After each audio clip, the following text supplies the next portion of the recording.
की high security jail में हुई जगन गुर्जर की हत्या को लेकर गुर्जर समाज का आक्रोश लगातार बढ़ता जा रहा है। गुर्जर नेताओं ने सरकार पर गंभीर आरोप लगाते हुए कहा कि हत्या के बाद भी जेल प्रशासन के किसी अधिकारी या कर्मचारी के खिलाफ कार्यवाही नहीं की गई। उनका आरोप है कि सरकार इस पूरे मामले में दोषियों को बचाने का प्रयास कर रही है। समाज ने चेतावनी दी है कि यदि जल्द न्याय नहीं मिला तो वे सर्व समाज के साथ मिलकर बड़ा आंदोलन करेंगे।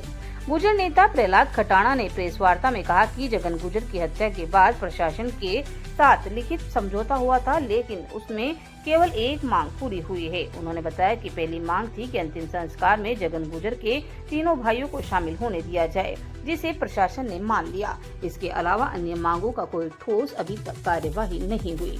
खटाणा ने कहा कि दूसरी मांग के तहत पप्पू गुर्जर का जेल ट्रांसफर किया जाए, लेकिन हत्या की निष्पक्ष जांच और जिम्मेदार अधिकारियों के खिलाफ कोई कार्यवाही नहीं की गई। भरतपुर से संवाददाता राजेंद्र शर्मा की खास रिपोर्ट। लोगों को आह्वान करना चाहता हूं, आप आगे आइए। अगर जगन गुर्जर समाज का है तो और जाति समाज के लीडर, युवा साथी जो आएंगे वो आगे रहेंगे, हम उनके पीछे रहेंगे, उनका मान सम्मान हम आगे रखेंगे, हम पीछे रहेंगे। लेकिन ये न्याय अन्याय की लड़ाई में जरूर इसमें साथ दें, समर्थन दें और आगे बढ़ें। एक निवेदन चल रहा है, ये बहुत बड़ा कुठाराघात है। जिस नीट के पेपर को लेकर के यूथ ने, जैन जी ने जो प्रोटेस्ट किया है, ये सर्व जाति धर्म का प्रोटेस्ट है।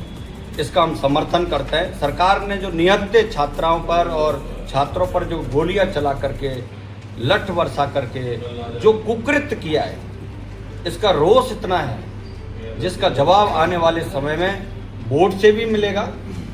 और आगे की व्यवस्थाएं इस देश में खराब नहीं हो, व्यवस्थाएं कानून की खराब नहीं हो, शिक्षा की खराब ना हो।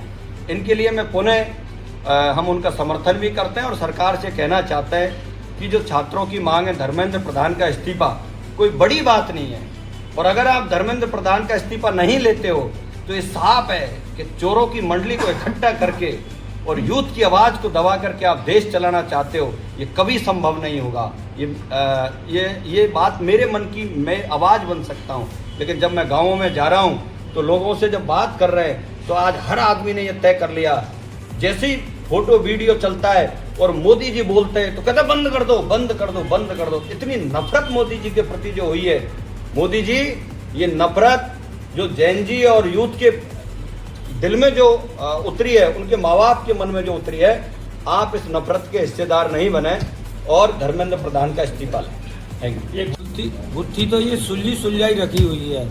6 दिन देवेंद्र शर्मा जी ने जगन को बंद किया, 6वें दिन उसकी जमानत होती है और 6वें दिन उसको पकड़ लेते हैं और कट्टा रख देते हैं। अब यहाँ देवेंद्र शर्मा जी को जब लाइन हाजिर कर दिया तो अब हम लोग ये जानना चाहते हैं कलेक्टर एसपी साहब से कि अब उनको बहाल कैसे कर दिया। भाइयों, इससे ये साबित होता है कि देवेंद्र शर्मा जी पर किसने दबाव बनाया कि जगन पर कट्टा रखें। अब देवेंद्र शर्मा जी बता सकते हैं कि किस नेता का, किस अधिकारी का और किसने फोन किया था कि इस जगन को आप कट्टे में रख दो। अब देवेंद्र शर्मा जी जब लाइन हाजिर हो गए तो प्रशासन ने या किसी नेता ने इनको द्वारा से बहाल कर दिया कि कहीं देवेंद्र शर्मा जी वो उस नेता, उस प्रशासन के अधिकारी का नाम ना खोल दें दबाव के अंदर, जिससे कि ये सारा केस ओपन हो जाए। इसीलिए देवेंद्र शर्मा जी को खुश करने के लिए निहालगंज थाना दिया गया है, जिससे कि देवेंद्र शर्मा जी कुछ ना बोले। ये गुत्थी सुलझी हुई है। देवेंद्र शर्मा जी अगर उस आदमी का नाम बता देते हैं कि किसके कहने पर ये कट्टा रखा गया था तो ये मैटर सॉल्व हो जाता है, जनता की नज़र में, सर्व समाज की नज़र में और गुर्जर समाज की नज़र में।